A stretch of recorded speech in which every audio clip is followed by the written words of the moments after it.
2026-27 শিক্ষাবর্ষে centralised admission পোর্টালে undergraduate ভর্তির গাইডলাইন নিয়ে আজকের এই দ্রুত সারসংক্ষেপে আপনাদের স্বাগত। শেষ মুহূর্তে যাতে আপনাকে কোনো হয়রানির শিকার হতে না হয়, তাই আবেদন করার আগেই মোবাইল বা ল্যাপটপে কোন কোন স্ক্যান করা ডকুমেন্ট একেবারে হাতের কাছে রেডি রাখতে হবে সেটা নিয়েই আজকে আমরা কথা বলব। প্রথমত, ফর্ম পূরণের আগেই সমস্ত ডকুমেন্টের স্ক্যান কপি আপনার ডিভাইসে রেডি রাখবেন।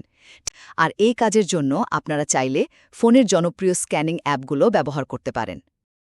দ্বিতীয়ত, বয়সের প্রমাণপত্র বা বার্থ সার্টিফিকেট, দশম ও দ্বাদশ শ্রেণীর মার্কশিট, ভ্যালিড আইডি প্রুফ এবং প্রযোজ্য কাস্ট বা অন্যান্য সার্টিফিকেটগুলো অবশ্যই 2 MBর মধ্যে পিডিএফ ফরম্যাটে রাখতে হবে।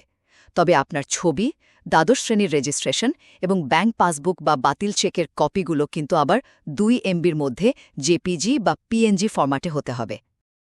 একটু খেয়াল করলেই দেখবেন টেক্সট ফাইলের জন্য পিডিএফ আর ছবির জন্য জেপিজি চাওয়া হয়েছে। সার্ভার যাতে আপনার তথ্য সহজে পড়তে পারে, এটা কি তারই একটা স্মার্ট কৌশল নয়? পরিশেষে পুরো গাইডলাইনে একটা ছোট্ট কিন্তু ভীষণ গুরুত্বপূর্ণ ব্যতিক্রম আছে, আর সেটা হলো আপনার সিগনেচার বা স্বাক্ষর। সিগনেচারের ফাইলটি জেপিজি বা পিএনজি ফরম্যাটে হতে হবে ঠিকই, কিন্তু এর সাইজ কোনোভাবেই 1 MBর বেশি হওয়া চলবে না, আর এই ছোট ডিটেলটাই কিন্তু অনেক আবেদনকারীর চোখ এড়িয়ে যায়। তো সঠিক সাইজ আর ফরম্যাট মেনে আগে থেকেই সব ডকুমেন্টস গুছিয়ে রাখুন।